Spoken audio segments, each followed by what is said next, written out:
Bien, donc bonsoir à tous. Bonsoir. Bonsoir. Alors, je vais simplement vous donner, bonsoir. Je vais simplement vous donner quelques éléments de bonne organisation et me présenter dans un premier temps. Je suis Nadège Buquet, la déléguée générale de notre section française de Transparency International France. Bienvenue à chacun d'entre vous. Vous l'aurez compris, on teste un peu un nouveau format, hein, donc on balbutie un petit peu, mais ça va néanmoins très bien se passer. Je crois que le plus compliqué a été géré. Ne soyez pas étonnés. Normalement, chacun d'entre vous a un micro qui est coupé. Et par ailleurs, par précaution également, puisque cette réunion va être enregistrée, notre objectif, nous verrons, mais sera de relier cette réunion et d'y donner accès au plus grand nombre dans les jours qui viennent. Donc, par précaution, normalement, vous n'êtes pas non plus filmé, c'est-à-dire qu'on ne voit pas normalement vos visages. Mais je vois d'ores et déjà une ou deux exceptions que l'on va essayer de régler. Voilà, merci beaucoup Jocelyne, c'est très gentil. Du coup, vous êtes dans la même situation que tout le monde. Voilà. Donc, je vais céder rapidement la parole à Alain pour quelques mots d'introduction et puis notamment pour préciser un petit peu les modalités qui vont être les nôtres dans l'heure qui vient pour échanger de la façon, on l'espère, la plus fluide possible. Voilà. Alain, je te laisse la parole. Oui, bien, bonjour à toutes et tous, j'espère, toutes et tous, si vous m'entendez. Bien. Alors, je me présente d'abord, Alain Champigneux, je suis vice-président de Transparency France et avec un rôle plus particulier dont le titre est référent adhérent. Ça signifie donc pour chacun d'entre vous que lorsque vous êtes adhérent de Transparency et que vous souhaitez avoir une réponse à une question, à un étonnement, voire à une insatisfaction concernant les actions et les causes que nous défendons, il ne faut pas hésiter à m'écrire, donc à référent adhérent sans S @transparency-france.org. Et mon rôle sera de vous aiguiller au sein de l'association pour que vous ayez la réponse à votre question. Voilà pour la présentation personnelle. Maintenant, il s'agit d'ouvrir le bal pour cette première tentative de réunion en ligne. Le confinement nous a amené à réfléchir à d'autres moyens que ceux qu'on pratiquait jusque-là, d'être au contact des adhérents et des sympathisants, autrement que par des réunions physiques qui, encore aujourd'hui, sont un petit peu difficiles à organiser. Donc, on teste. Dans cette première réunion, l'objectif est que vous soient présentées trois causes sur lesquelles nous sommes engagés à Transparency, qui sont présentées successivement par notre président, notre délégué général, notre responsable de communication, je pense pour l'essentiel. Et vous pourrez, on a l'idée que vous puissiez poser des questions, mais par écrit, parce que je pense qu'oralement, ça serait très compliqué. Donc, n'hésitez pas dans le petit onglet en bas, converser, à taper vos questions. Notre objectif étant, si possible, d'y répondre quasi en direct, en tout cas dans le cadre du thème présenté. Si la question n'est pas relative à ce thème, si elle vient plus tard, on tâchera d'y répondre en fin de réunion. Et en tout état de cause, on va garder toutes les questions pour que vous ayez une réponse, même si c'est après la réunion. Voilà, je crois avoir à peu près tout dit, en espérant que ça puisse s'enchaîner maintenant sans moi, et peut-être par l'intervention première de Nadège ou de notre président Marc-André Pfeffer. Je coupe mon micro et je vous laisse la parole. Nadège.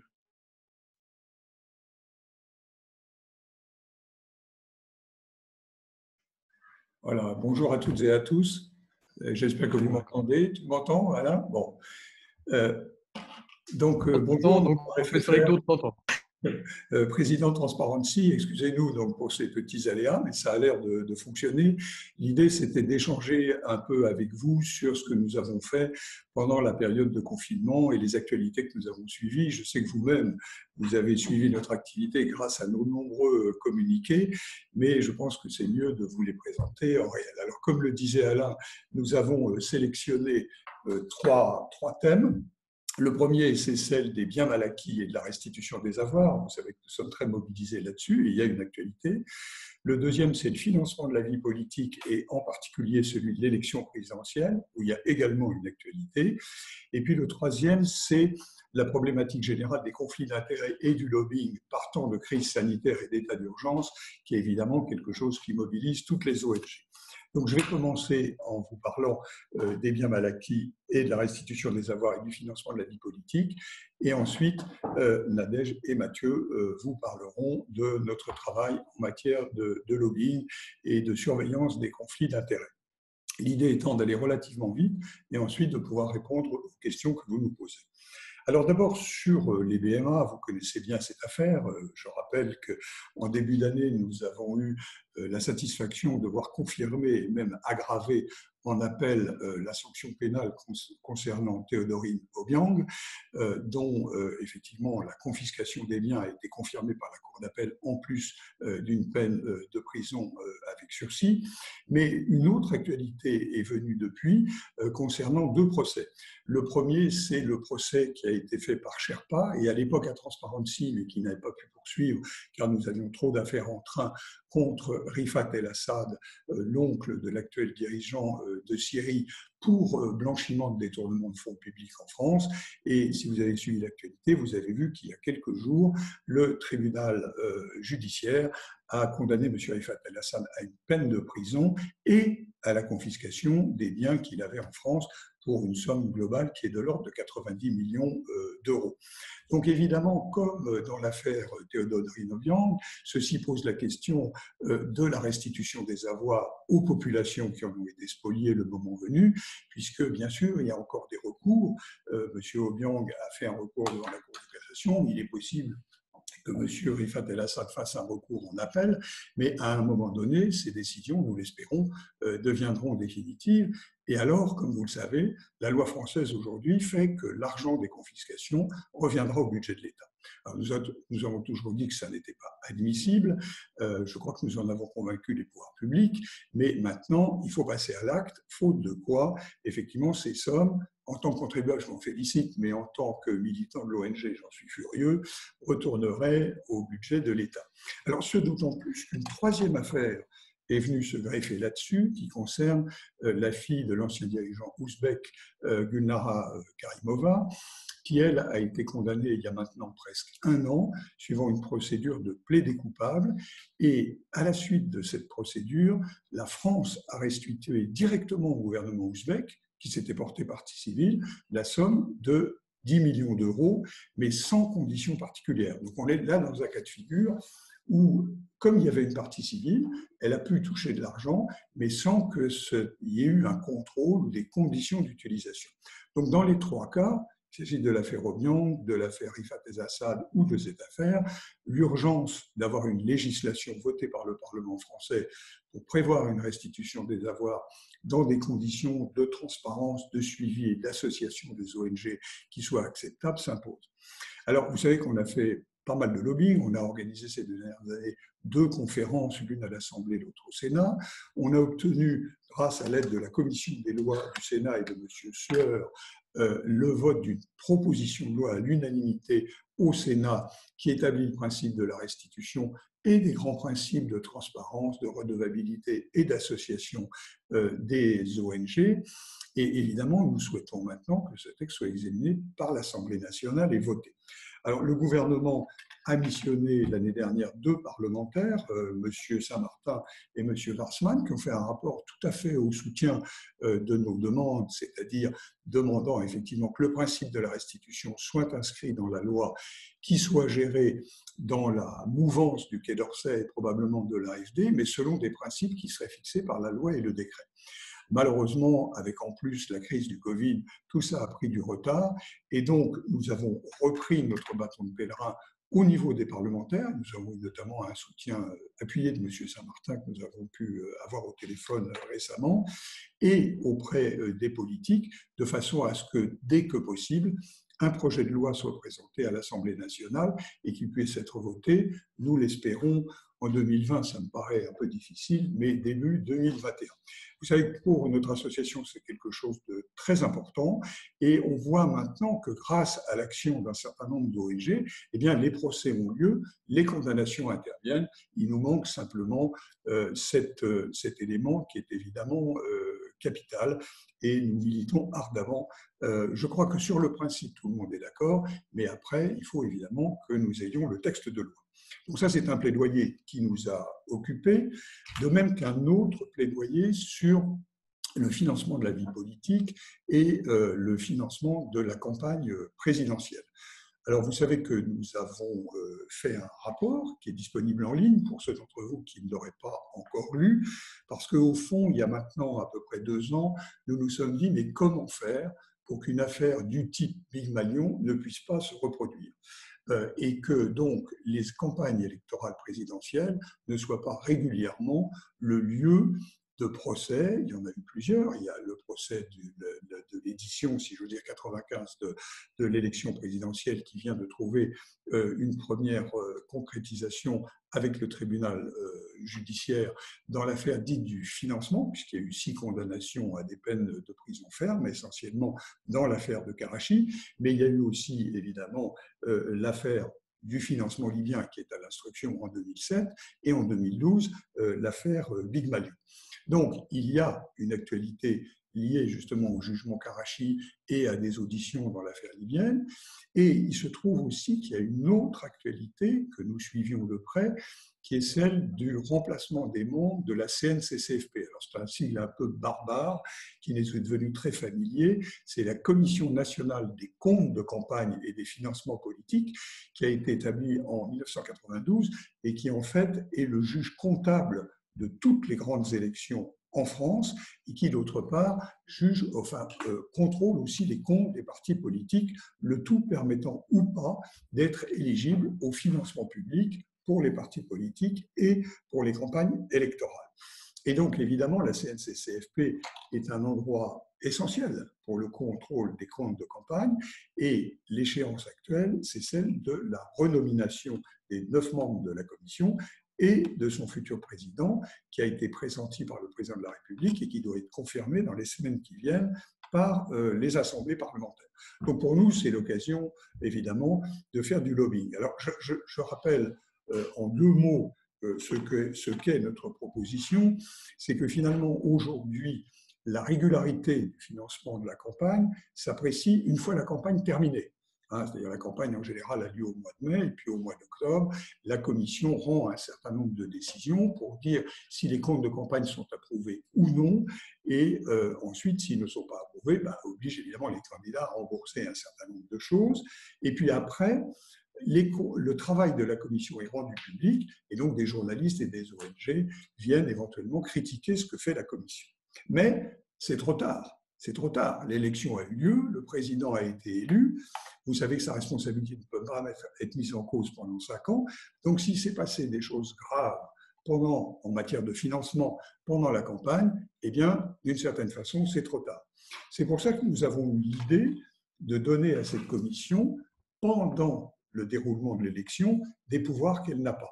C'est-à-dire de contrôler les dépenses au fur et à mesure qu'elles interviennent pendant la campagne, et d'avoir donc la possibilité d'interpeller, soit de façon privée, soit même publiquement, les candidats pour les inciter à rentrer dans le droit chemin. Alors, tel que je le dis, ça paraît très simple, c'est un peu plus compliqué, mais en tout cas, c'est l'essentiel de notre proposition, que j'avais présentée en son temps d'ailleurs au président de la commission de contrôle, que nous avons envoyé à un certain nombre de responsables politiques, et nous avons là l'intention, effectivement, de nous adresser aux membres de la commission des lois des 2 assemblées pour qu'ils puissent poser des questions au futur président et pour finalement populariser notre proposition pour l'élection présidentielle de 2022. Donc c'est un plaidoyer très important sur un dossier qui est complexe parce qu'il touche à l'institution phare de la Ve République, mais il nous semble que même si de grands progrès ont été faits depuis les nouvelles lois de financement politique à la fin des années 90, il reste quand même un vrai problème qui est qu'on ne regarde le financement de cette élection que ex post et que finalement, s'il y a un très grave problème, on le découvre à un moment où le candidat qui pourrait être à l'origine de ces problèmes aurait été définitivement élu pour 5 ans. Voilà, j'espère ne pas avoir été trop long, mais vous voyez que ce sont 2 plaidoyers qui, en dépit du Covid, trouvent une bonne actualité. Donc maintenant, je vais passer la parole à Nadège. Non, je ne veux pas encore. À moins qu'il y ait des questions, peut-être, auxquelles je puisse répondre. S'il n'y en a pas encore, alors je reviendrai à la fin de notre, je ne sais pas si c'est un webinar ou un conference call. On va appeler ça un webinar. On va appeler ça un webinar, me dit Benjamin. Donc je vais passer la parole à Nadège et à Mathieu qui vont vous parler maintenant lobbying et conflit d'intérêts partant de Covid. À plus tard.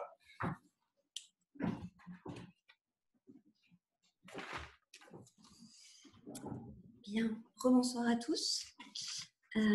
J'espère que vous m'entendez bien. Pour celles ou ceux qui trouveraient que je ne parle pas assez fort, n'hésitez pas à le signaler. Poser la question. Oui, et effectivement, je vous rappelle, comme le disait Alain en tout début de réunion, que vous avez normalement en bas de votre écran un petit onglet qui s'appelle « Converser ».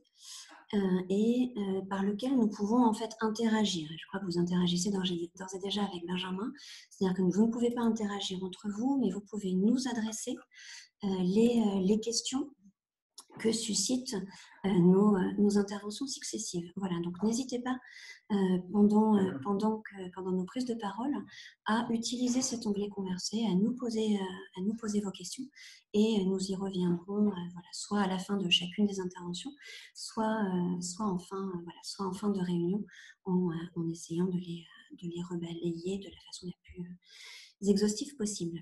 Voilà.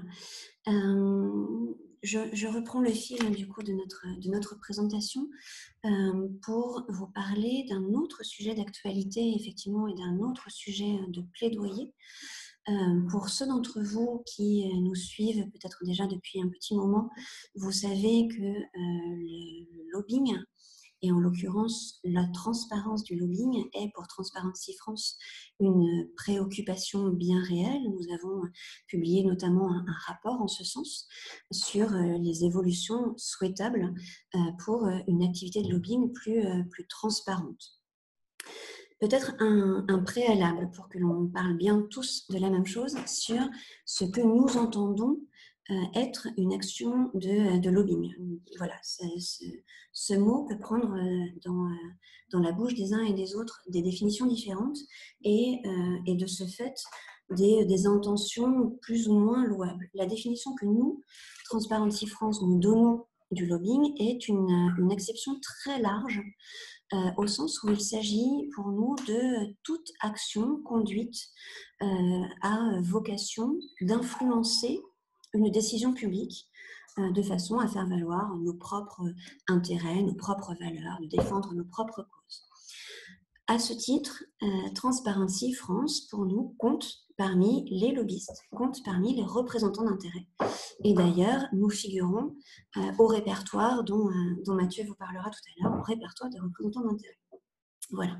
Ceci étant dit, notre intention aujourd'hui est de faire le lien avec la période que nous venons de passer, que nous traversons toujours, et du coup de mettre en lien ce sujet que nous travaillons maintenant depuis un bon moment, à savoir cette exigence de transparence du lobbying, donc de rendre transparent ces actions d'influence, et de faire le lien donc entre la crise sanitaire, l'actualité de Covid-19 et ce plaidoyer que nous menions déjà bien avant cet épisode. Ce que nous avons de fait ces 3 derniers mois, actualisé ce plaidoyer en faveur d'un lobbying transparent en alertant les pouvoirs publics sur l'urgence à garantir cette transparence.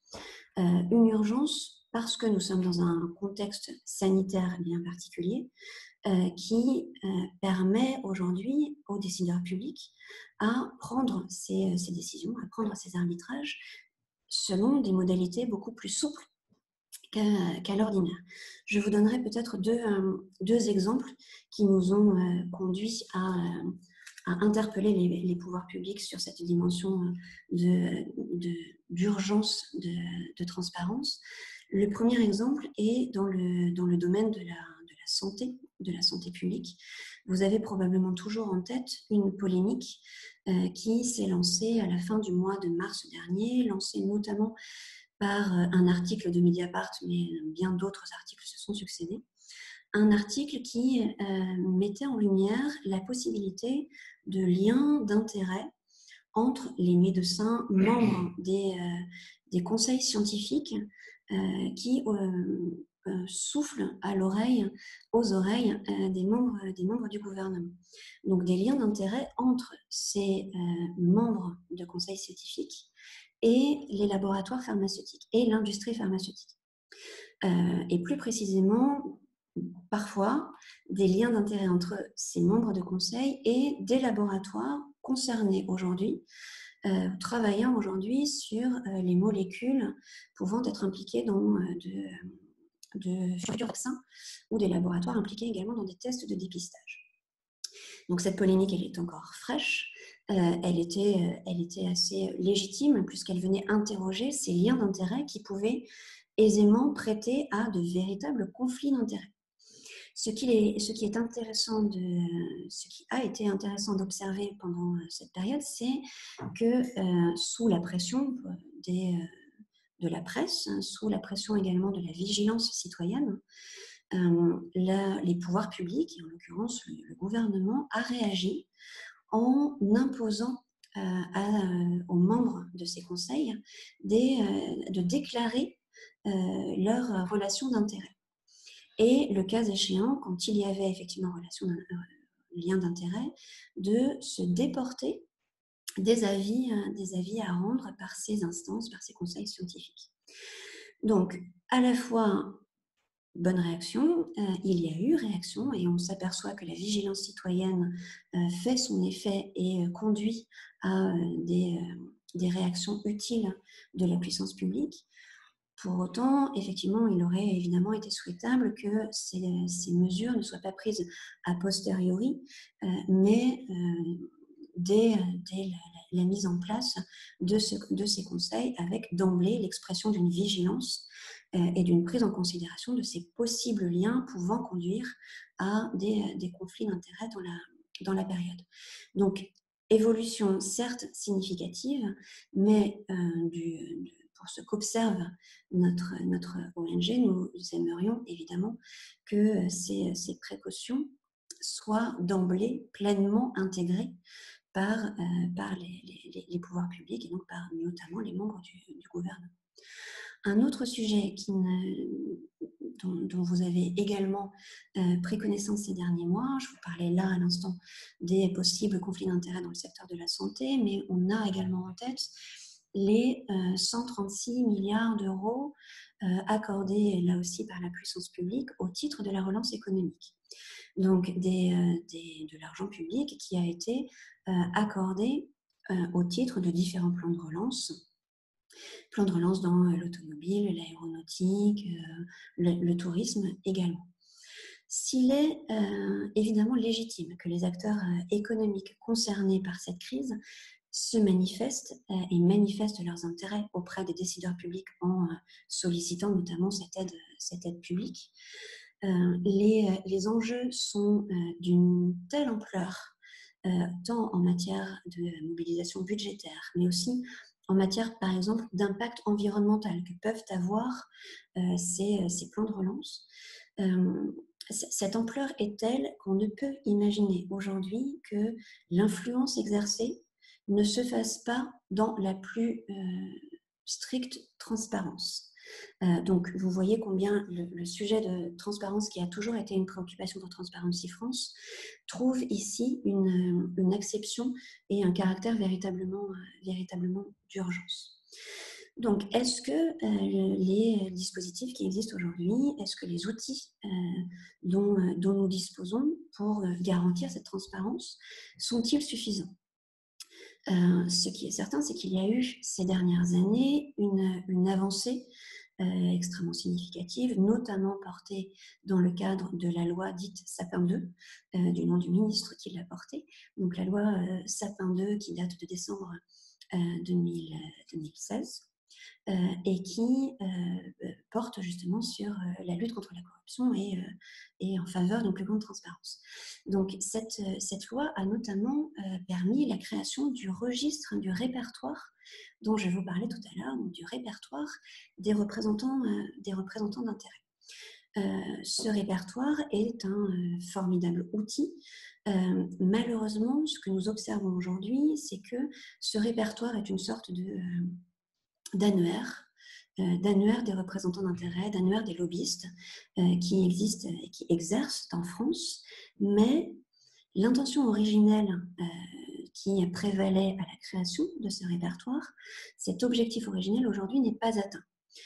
C'est-à-dire qu'il avait été mis en place pour permettre à tout citoyen d'observer la fabrique de la loi. C'est-à-dire de voir qui intervient, quel lobbyiste intervient, qu'il s'agisse d'une association, d'une ONG, d'une grande société, et qui intervient auprès des parlementaires dans le cadre d'une proposition de loi, qui intervient auprès des membres du gouvernement dans le cadre d'un projet de loi, pour comprendre qui s'est exprimé et qui a été entendu, voire écouté, au regard de ce qui, au final, se trouve effectivement exprimé dans le texte de loi qui aura été adopté. Donc aujourd'hui, ce que nous observons, c'est, permettez-moi, je coupe les micros de façon assez intempestive quand il y a un micro qui s'ouvre, j'en suis désolée, je viens de le faire, mais simplement parce que ça crée des bruits parasites. Et que je le rappelle, pour la personne qui vient de nous rejoindre, vous pouvez toujours poser des questions en utilisant l'onglet converser. Voilà, je ne serai pas plus longue. Mathieu, qui va prendre la suite de mon propos, va justement s'employer à vous montrer combien nous disposons aujourd'hui, certes, d'outils, et notamment ce répertoire qui est aujourd'hui animé par nouvel acronyme barbare, la HATVP, donc par la Haute Autorité pour la Transparence de la Vie Publique, donc une organisation récente et qui œuvre, comme son nom l'indique, à rendre transparent notamment les déclarations d'intérêt auxquelles sont soumis nos parlementaires, mais aussi nos ministres. Donc Mathieu va justement vous faire la démonstration que même lorsque nous disposons d'outils, de dispositifs, les données qui y figurent ne permettent pas l'analyse ou même la lecture de qui intervient à l'occasion de l'élaboration, par exemple, d'un texte de loi, un texte de loi étant un exemple justement de décision publique. J'en profite à ce moment-là pour vous rappeler que vous pouvez poser des questions et peut-être pour prendre des questions si déjà quelques-unes ont été posées. Voilà, sinon je vous encourage donc à nous faire part de vos remarques ou de vos questions et nous les balayerons tant sur les questions qui peuvent se rapporter aux propos qu'a tenu Marc-André précédemment ou sur des questions qui peuvent se prêter, se centrer sur l'intervention que Mathieu s'apprête à vous faire. Je lui cède du coup la parole. Merci à tous.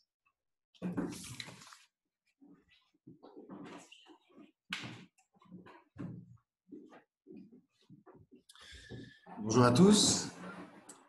Comme l'introduisait Nadège, je vais vous présenter l'outil sur lequel nous travaillons depuis plusieurs mois afin de marteler le message auprès de l'opinion et des décideurs publics sur les nécessaires améliorations des règles de transparence du lobbying en France. Lorsque la loi Sapin II a été votée, un décret d'application a été discuté et mis en œuvre en 2017 entre les deux tours de l'élection présidentielle qui comporte un certain nombre de failles dont nous avons parlé à de nombreux interlocuteurs, que ce soit au niveau de l'exécutif ou du Parlement, mais nous avons constaté qu'il était parfois mieux de faire la preuve d'une défaillance plutôt que d'un long discours. Et c'est justement pour faire cette preuve-là et pour pouvoir la présenter que nous avons travaillé sur un outil que nous avons nommé Integrity Watch et qui permettra, selon nous, à la fois d'apporter aux citoyens et aux personnes intéressées par la transparence des facilités pour profiter des progrès qui ont été accomplis suite à la loi Sapin II, mais aussi de faire la démonstration des insuffisances et des améliorations qu'il faudra apporter au dispositif. Alors, vous avez normalement en partage d'écran sous les yeux la page d'accueil du site de la Haute Autorité pour la transparence de la vie publique, donc la HATVP que présentait Nadège, sur lequel vous pouvez voir un petit peu à la manière de Google ou de Yahoo, une barre de recherche sur laquelle vous pourrez taper le nom de votre élu, député, d'un ministre, si vous le souhaitez, ou d'une entreprise telle Apple, Google ou Vinci, et vous pourrez ainsi accéder à leur déclaration d'intérêt et leur déclaration de lobbying. Donc, c'est un outil qui, certes, apporte un énorme progrès en termes de transparence, puisque vous avez dorénavant accès, depuis votre fauteuil, à des informations qui, auparavant, étaient extrêmement difficiles d'accès. Mais, comme vous allez le voir, une fois qu'on va aller plus loin dans l'analyse du lobbying, les difficultés et les problèmes commencent à se poser. C'est la raison pour laquelle nous avons monté donc le site Integrity Watch que je vais vous présenter en preview, comme on dit, puisque le site n'est pas encore en ligne. On est encore en train de peaufiner et d'ajuster sa présentation, mais les données sont fiabilisées et c'est la raison pour laquelle ce soir, nous sommes très, très heureux et très fiers de pouvoir vous en présenter quelques enseignements. Alors, comment est-ce que nous avons construit cet outil? Nous avons fait trois types de graphiques, trois types d'analyses. L'un sur les responsables publics, c'est donc la partie conflit d'intérêts des élus qui est ici analysée, et les deux autres onglets sur les activités de lobbying. Et nous pourrons voir à travers cette démonstration que certaines informations sont dorénavant, grâce à cet outil qui bientôt sera en ligne et accessible à tout citoyen de France et de Navarre. Donc, grâce à cet outil, un accès à l'information grandement facilité par rapport à ce que peut fournir la Haute Autorité pour la transparence de la vie publique actuellement, mais aussi un certain nombre de limites qui vont empêcher de faire des analyses, de dresser des constats et d'affirmer quoi que ce soit sur la réalité du lobbying en France. Alors, pour vous donner un exemple sur les potentiels conflits d'intérêts chez nos élus politiques. La Haute Autorité reçoit, dans les 2 mois suivant l'élection d'un élu, la déclaration publique d'intérêt qui comporte tous les mandats occupés par l'élu, toutes les activités annexes, c'est-à-dire siéger au sein d'un conseil d'administration, avoir des activités bénévoles, rémunérées ou non d'ailleurs, ou tout autre type de mandat.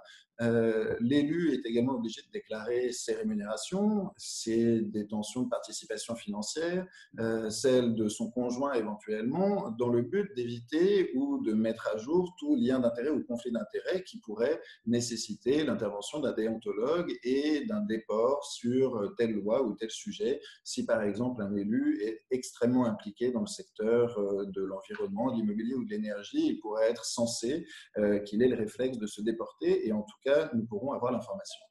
Alors, pour rentrer dans un exemple pratique, vous voyez que sur cette première page, il y a 2 graphiques sur lesquels j'attire votre attention. Celui des partis politiques, où nous avons pour l'ensemble des élus du Parlement le parti politique d'appartenance et l'onglet activités annexes. Et vous pouvez voir que pour l'ensemble de nos élus, le nombre d'activités annexes conservées pendant le mandat varie selon les types de partis politiques.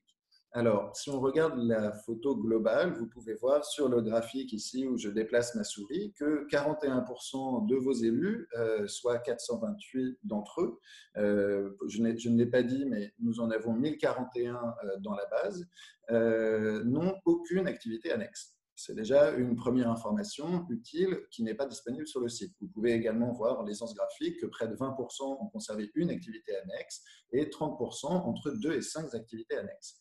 Et ce qui est intéressant dans l'outil que nous allons bientôt mettre à la disposition du public, c'est que vous pouvez faire des filtres et des tris extrêmement facilement. Si je clique par exemple sur cette barre du camembert, les Républicains, je peux voir sur la droite les activités annexes, le graphique se modifier et on pourra constater que seuls 23% des élus républicains n'ont conservé aucune activité annexe. Ou dit autrement, 80% d'entre eux ont conservé une ou plus d'une activité annexe pendant leur mandat. En revanche, si on regarde sans sombrer dans les extrêmes et au hasard la France insoumise, et que je clique dessus, là vous pourrez voir le graphique se modifier extrêmement fortement puisque vous voyez que 70,8% des élus de la France insoumise n'ont aucune activité annexe. Et donc, vous pouvez voir d'ores et déjà sur tous les partis politiques se modifier la répartition des activités annexes conservées ou non. Alors, pour prendre La République En Marche, la majorité, vous avez sur le graphique la répartition, le nombre d'élus, enfin, pardon, les activités annexes qui sont conservées par les élus de ce parti.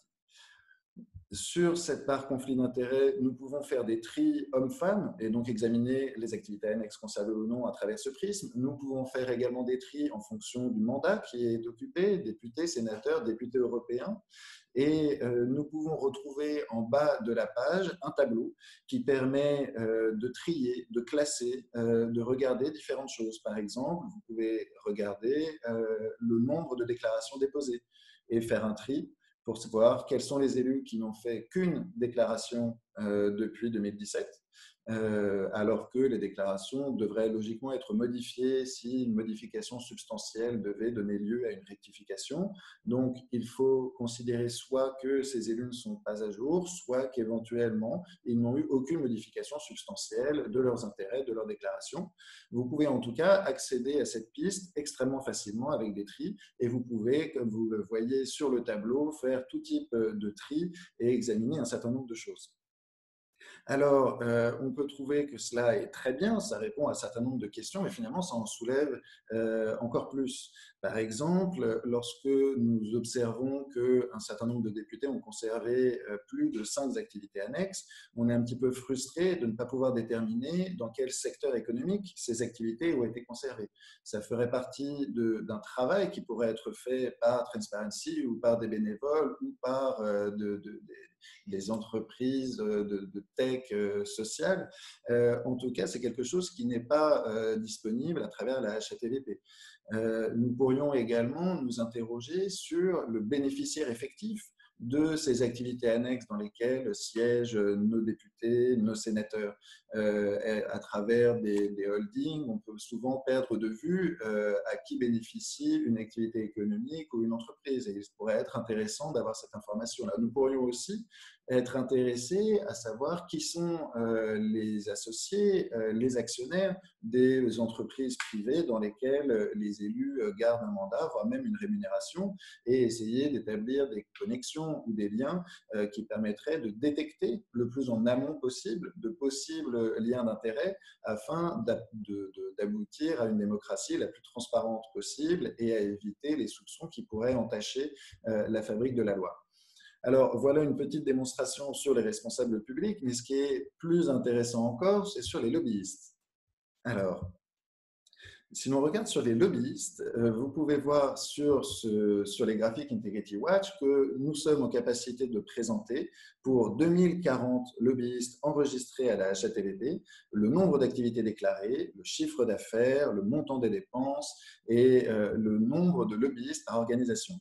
Alors, encore une fois, c'est toujours entre le verre à moitié plein et le verre à moitié vide, un débat éternel, mais vous pouvez certes estimer quel est le nombre de lobbyistes en France, s'ils ont des activités intensives ou non, c'est-à-dire sur le graphique de gauche, est-ce que les lobbyistes ont en majorité des petites activités ou alors est-ce qu'ils ont plus de 50 activités de lobbying par an?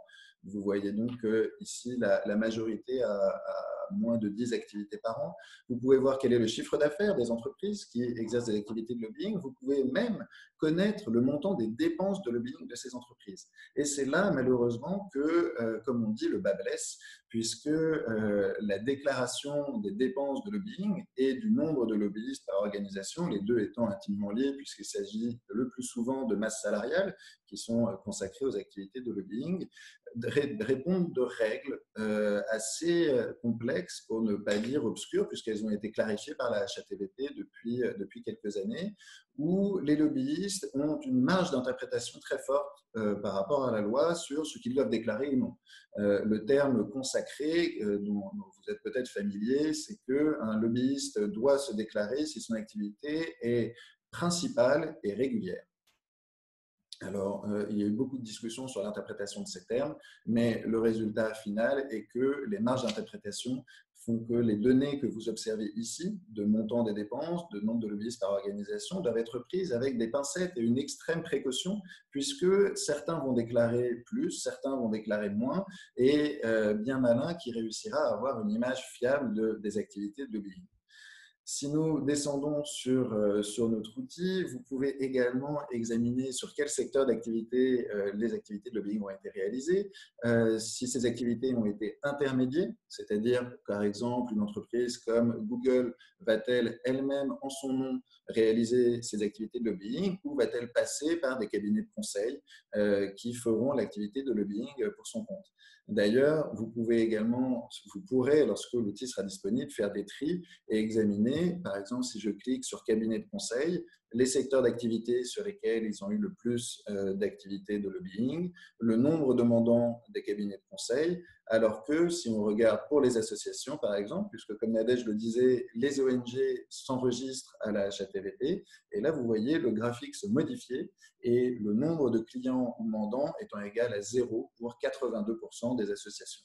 Donc, vous pouvez d'ores et déjà, grâce à cet outil, établir un certain nombre de typologies, de classements et d'analyses de l'activité de lobbying. En revanche, les biais que j'ai évoqués font que nous n'avons finalement qu'une vision extrêmement peu fiable et peu complète des activités de lobbying en France en raison des marges d'interprétation des obligations de déclaration.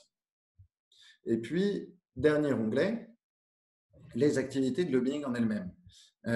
Nous avons enregistré, depuis la mise en place du répertoire, 21 103 activités de lobbying en France. Il est à noter d'ailleurs que les activités de lobbying réalisées en 2019, qui auraient dû être déclarées en mars 2020, ont été reportées et ne seront déclarées qu'en septembre, ce qui fait que nous avons une visibilité sur l'année 2019 qui est extrêmement partielle. Alors, sur toutes ces analyses et ces graphiques que vous pourrez voir par vous-même dès que le site sera en ligne, il y a quand même quelques prudences à observer. Premièrement, ce volume de 21 000 activités de lobbying, sachez qu'il ne représente qu'une partie, et nous ignorons si c'est une partie forte ou pas, si c'est la partie émergée ou immergée de l'iceberg, pour prendre une image, des activités de lobbying réellement exercées, puisque si une activité de lobbying est réalisée à l'initiative du député ou de l'élu, alors il n'y a pas d'obligation de déclaration. Et donc, pour bien comprendre le biais que cette règle qui découle du décret de 2017, que nous essayons à travers notre plaidoyer de faire réviser, pour bien comprendre cette règle, il faut comprendre que les lobbyistes les plus installés dans notre pays, les plus gros, les plus importants, qui servent de référence et d'experts le plus souvent consultés par nos décideurs politiques, sont invités la plupart du temps à s'exprimer sur les textes de loi et les décisions publiques. Lorsque une loi va se pencher sur la question des autoroutes, Vinci est invité par le rapporteur de telle ou telle commission ou par un membre du gouvernement. Ce n'est pas Vinci qui va aller frapper à la porte. En revanche, les plus petits acteurs, et notamment les associations, elles cherchent à accéder aux décideurs politiques et vont donc devoir déclarer, puisqu'elles sont à l'initiative du contact et non pas le décideur politique, vont déclarer à la HATVP leur activité. Et donc, ce problème de critères de l'initiative rend toutes les statistiques que nous pouvons tirer du répertoire extrêmement difficiles à analyser et à interpréter et nous conduisent à utiliser le conditionnel dans toutes les analyses que nous pourrions tirer. Et c'est là un des principaux points d'appui sur lequel nous allons travailler vis-à-vis du gouvernement afin de faire modifier le décret et de faire supprimer ce critère de l'initiative qui nous donne une version partielle et partiale du lobbying en France. Deuxième point sur lequel je voulais attirer votre attention, c'est que les activités de lobbying qui sont déclarées... Attendez, excusez-moi. Voilà, vous voyez la souris. Voilà, très bien. Merci. Donc, les activités sont déclarées par période. Et vous pouvez, sur le graphique qui est sous vos yeux, choisir les activités de lobbying en 2018. C'est l'année où il y a eu le plus de déclarations, les acteurs commençant à prendre l'habitude et à prendre le pli de leurs obligations. Donc, on a près de 10 000 activités de lobbying déclarées. Vous pouvez voir sur votre gauche qu'en 2018, ces activités de lobbying portaient principalement sur les lois, autres décisions publiques et actes réglementaires, plutôt que sur les autres catégories qui sont listées sur le graphique. Vous pouvez également observer qu'en 2018, la plupart des activités de lobbying étaient faites par des organisations professionnelles, des sociétés commerciales et ainsi de suite. Vous pouvez également constater qu'en 2019, le nombre d'activités de lobbying a sévèrement décliné et c'est lié, comme je vous l'expliquais, à la crise Covid qui a décalé dans le temps les déclarations. Mais vous pouvez également constater que nous avons, on est le 23 juin, une visibilité aujourd'hui partielle sur 2019 et crise Covid ou pas, nous aurions néanmoins 6 mois de retard sur ce qui s'est passé en 2019. Et c'est là la clé du plaidoyer urgent que nous sommes en train de mener, c'est que sur les actions de soutien à l'économie qui sont en train d'être prises, vous aurez citoyens, vous aurez journalistes, vous aurez personnes intéressées par la transparence de la vie publique, une visibilité sur ce qui s'est passé qui sera partielle à cause du critère de l'initiative, comme je l'évoquais, mais qui sera aussi extrêmement tardive puisqu'il faudra attendre peut-être avril 2021 avant de savoir ce qui s'est passé à l'été 2020. Donc, ça fait partie des points sur lesquels nous travaillons également, la périodicité, pour essayer de faire évoluer et bouger le gouvernement. Il y a aussi, mais ce sont des points qui sont moins importants, l'identité des cibles du lobbying, où nous avons un anonymat qui est préservé et finalement, seuls les ministères, où nous pouvons savoir si c'est le ministère de l'économie, de l'agriculture ou de la culture qui a été ciblé, nous avons déjà une meilleure idée de l'action de lobbying qui a été effectuée. Et puis, il y a aussi la question de la décision publique qui a été visée. Et c'est le point peut-être qui est le plus en décalage avec l'intention du législateur et qui a donné lieu aux réticences, y compris du dernier président de la HATVP, M. Nadal, qui a présidé la haute autorité depuis sa création en 2013 jusqu'en 2019, avant d'être remplacé par Didier Migaud tout récemment.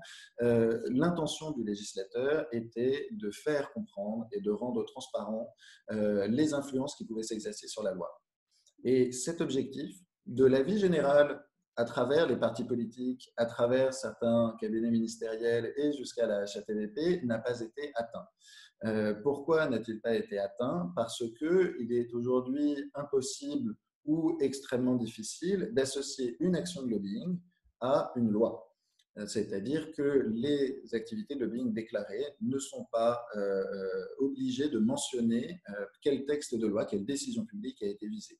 Et donc, si vous vous intéressez à la loi Pacte, si vous vous intéressez aux lois de financement de la sécurité sociale, si vous vous intéressez aux lois Egalim ou Énergie, si vous voulez savoir quelles ont été les influences sur une loi ou peut-être un jour quelles ont été les influences sur la décision de soutenir tel secteur de l'économie plutôt qu'un autre et dans quelle mesure, malheureusement, vous n'obtiendrez pas de réponse.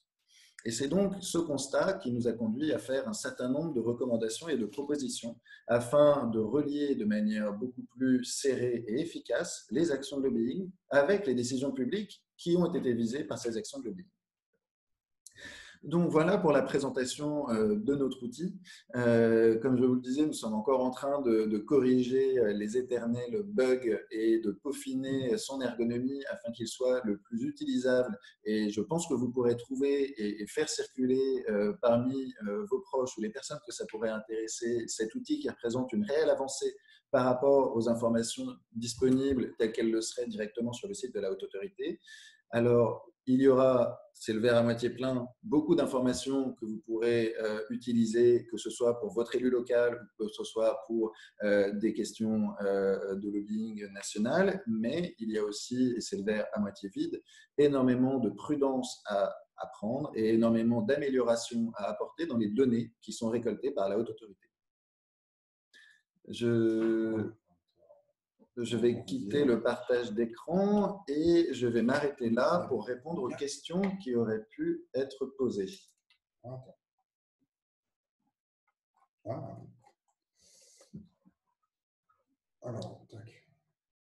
Alors, question de Alain Champigneux. Cet outil valorise bien sûr le travail de transparency. Peut-on cependant imaginer qu'à terme, cet outil soit transféré vers la Haute Autorité et si oui, à quel horizon? Alors, c'est une excellente question, puisque la haute autorité, suite notamment aux échanges avec nous, travaille également à rendre ces données plus utilisables et à leur permettre de faire plus de sens pour le citoyen. Puisque il est bien entendu que récolter des données, c'est une chose, les rendre intelligibles et permettre un réel progrès à la transparence, c'est autre chose. Donc la haute autorité est en train de travailler elle-même sur des questions d'ergonomie et de présentation des données, et nous essayons de garder contact avec eux afin que nos efforts ne se superposent pas et ne soient pas redondants les uns avec les autres. Donc, il n'y a pas de transfert de cette plateforme vers la HATVP. En revanche, techniquement, le lien est extrêmement fort puisque l'outil est alimenté en direct par les données de la HATVP.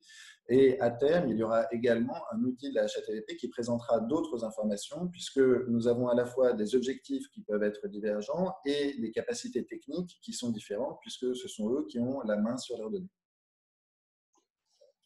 Il y a une autre question de… Alors, Une question de Michel Grégoire qui est un petit peu longue. Alors, je vais peut-être aller à la fin. Alors, non, en fait, c'est… D'accord, alors je vais lire la question pour tout le monde, mais vous l'avez sur le chat. C'est juste nous qui l'avons. Ah, pardon, c'est juste nous qui l'avons. Donc, je vais la lire pour tout le monde. Je te fais le résumé. Allons-y, monsieur Guy. Quid de l'action? Nous avons une question sur le chat sur en fait, l'action de Transparency International au niveau du lobbying au Parlement européen et ainsi que le lobbying au niveau des collectivités territoriales. L'actualité qu'il y a eu au niveau du Parlement européen, c'est la nomination de BlackRock qui a récupéré un contrat de conseil de l'Union européenne sur ces questions de placement financier. Et donc qui a soulevé quand même une question de conflit d'intérêts potentiel. Tout à fait. Et donc quid de la question de notre action sur le lobbying au niveau européen et au niveau local? Alors, merci pour cette question et c'est effectivement une très bonne remarque puisqu'on a souvent critiqué Bruxelles comme étant la maison mère des lobbyistes en Europe et les critiques reviennent souvent et malgré quelques améliorations et quelques progrès, notamment la mise en place d'un registre au niveau du Parlement européen sur lequel les lobbyistes doivent dorénavant s'enregistrer, il reste un certain nombre de dysfonctionnements qui nous semblent problématiques. Transparency International intervient au niveau européen avec l'antenne située à Bruxelles qui va d'ailleurs bientôt publier une étude sur la transparence des rendez-vous entre les députés européens et les lobbyistes. Cette étude permettra à l'échelle de l'Europe entière de montrer à tout le monde quels sont les élus qui partagent leur rencontre avec les lobbyistes et quels sont ceux qui estiment qu'il n'est pas nécessaire de donner cette transparence aux citoyens. Cette étude est le résultat d'un plaidoyer qui a été mené par Transparency et d'autres ONG. Et nous, à Transparency France, nous avons contacté les députés européens pour les pousser à s'engager sur la publication de leurs agendas. Et cette action a été plutôt efficace puisque, sans vous dévoiler tout le contenu de l'étude, vous sachez que la France est, entre guillemets, modèle, meilleur élève au Parlement européen sur la transparence des agendas, puisque tous les partis politiques, sauf l'extrême droite, ont fait des progrès dans la publication de leurs rendez-vous avec les lobbyistes. La deuxième question, c'est sur l'affaire BlackRock. Alors, c'est amusant puisqu'il y a une affaire BlackRock tous les 6 mois, on a l'impression. Vous vous rappelez sans doute tous des questions sur l'influence de BlackRock lors de la réforme des retraites et des placements assurantiels des pensions. Dans le cas récent du Parlement européen, effectivement, suite à un appel d'offres qui a suivi les règles établies du Parlement, nous avons été de nombreux citoyens et ONG à s'étonner que le grand vainqueur sur des questions notamment liées à l'environnement, au placement financier et environnement, il me semble, était BlackRock, qui est par nature en conflit d'intérêts puisque les actifs gérés par BlackRock tirent leur rentabilité de dynamisme économique qui pourrait être ralenti, c'est le point de vue d'un certain nombre d'acteurs de l'industrie, par des mesures environnementales. Donc, les gens étaient à juste titre très étonnés. La réponse de la Commission a été: nous avons suivi les procédures et l'offre de BlackRock était la meilleure en termes de compétences et de coûts. Ce qui pose les questions de dumping et de sous-facturation que des acteurs peuvent réaliser s'ils en ont les moyens financiers afin de remporter des marchés suivant les règles des marchés publics. Donc, cet exemple a démontré que même lorsque des règles de marché public, plutôt transparence et d'appel d'offres étaient mises en place, il y avait toujours moyen pour des acteurs bien dotés financièrement de les contourner et des outils de contrôle de la Commission qui étaient sans doute perfectibles et ont encore souligné le besoin qu'il y avait d'intervenir au niveau du Parlement européen et de la Commission afin de rendre le lobbying plus transparent. Sachez d'ailleurs que la transparence à l'échelon européen est une question récurrente puisque si le citoyen a une visibilité sur les travaux du Parlement et de la Commission, les travaux du Conseil de l'Europe, où toutes les décisions importantes sont prises, restent cachés et échappent à la transparence publique. Alors, est-ce que nous avons d'autres questions? Oui, excusez-moi, on a une question qui porte sur l'outil qui vient d'être présenté et notamment sur l'opportunité et la possibilité de faire des formations aux adhérents et aux sympathisants pour qu'ils puissent se saisir un petit peu de l'outil pour en découvrir tout l'intérêt et toutes les limites qu'ont présenté Mathieu. Nadège, tu veux peut-être dire quelque chose?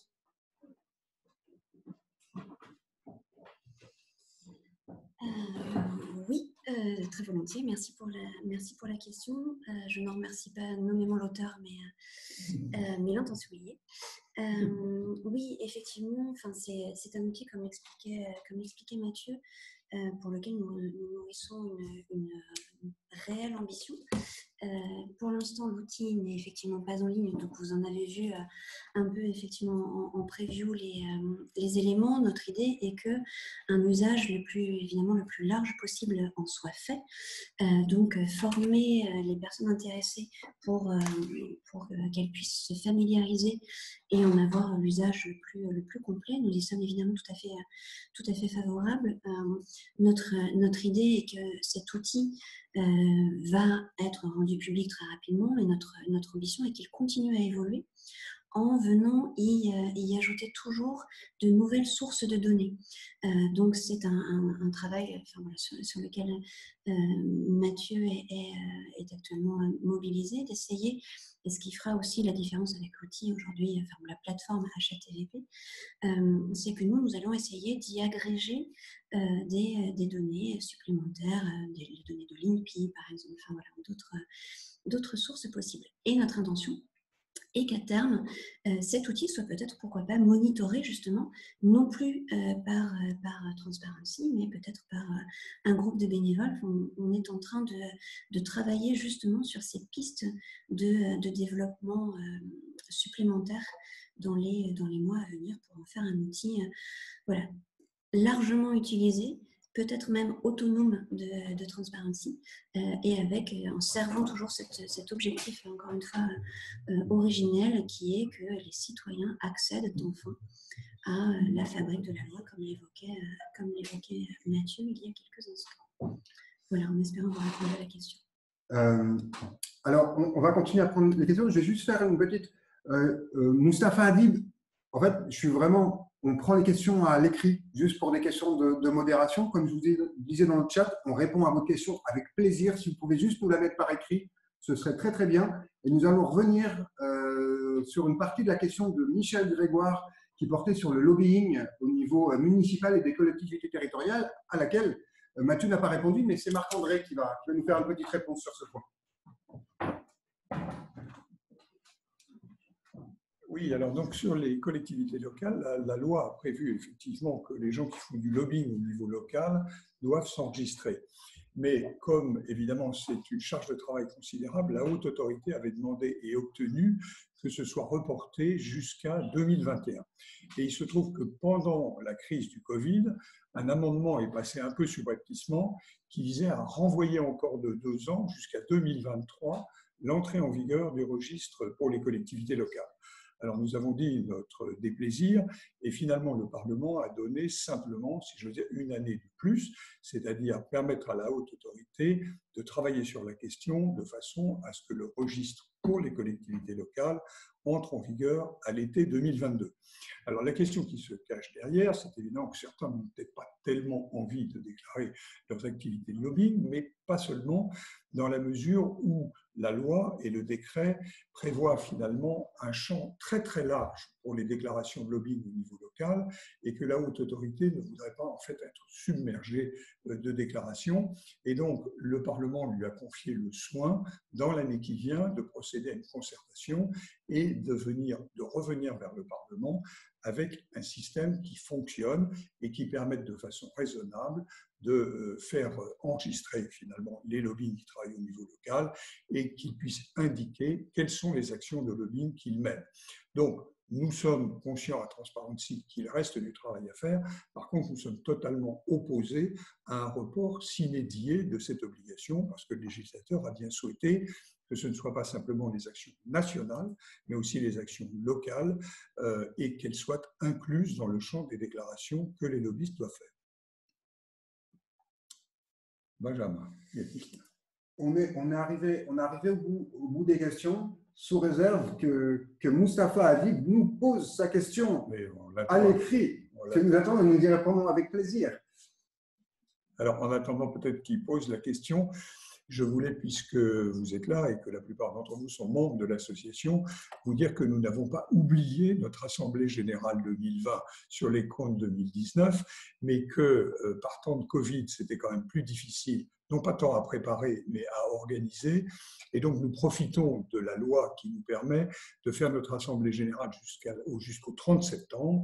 Et donc, nous allons très prochainement vous convoquer, vous inviter à venir à une Assemblée générale qui, a priori, devait être le lundi 28 septembre, dans un lieu que nous recherchons, en présentiel, et bien sûr en respectant effectivement toutes les consignes sanitaires, parce qu'il nous paraissait important de pouvoir échanger avec vous. Donc, ne vous inquiétez pas, l'Assemblée générale aura bien lieu en temps et en heure pour vous parler de 2019 et aussi pour reparler de 2020, parce que comme elle aura lieu à la fin du mois de septembre, ce serait un peu surréaliste de ne pas évoquer, comme on le fait d'ailleurs à quelques-uns aujourd'hui, et je vous remercie encore de votre participation, ce qui s'est passé en 2020 et qui est riche évidemment d'événements.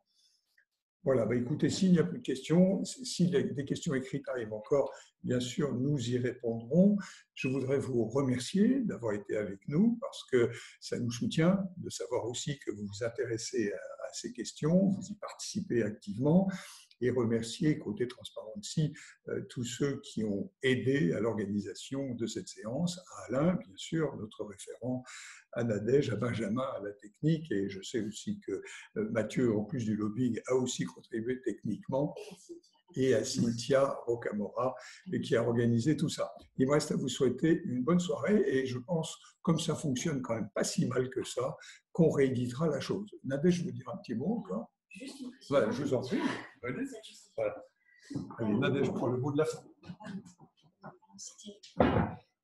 Ça ne justifiait peut-être pas, mais juste pour attirer votre attention, si vous voulez, si vous avez manqué une partie des présentations, sous réserve que l'enregistrement ait bien fonctionné, ce que nous allons évidemment vérifier de suite, mais l'enregistrement sera mis en ligne, notamment sur notre site internet, dans les jours qui viennent. Donc, si vous avez manqué une partie de la présentation, ou si vous souhaitez diffuser cet échange auprès de personnes que vous savez être intéressées, voilà, vous y aurez accès dans les jours qui viennent. Voilà, je me joins au remerciement de notre président, à la fois évidemment à toute l'équipe et puis évidemment à chacun d'entre vous qui avait été au fil du temps une petite vingtaine, avec quelques années venues, mais une petite vingtaine à nous suivre sur cette toute première édition de réunion virtuelle de nos adhérents et sympathisants. Merci beaucoup, merci à tous, très bonne soirée et puis donc à très bientôt pour une prochaine édition. Merci à tous.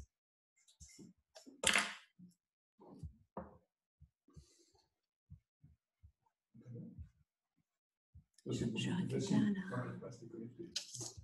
la souris. Ah pardon. Elle est là. Voilà, super, merci.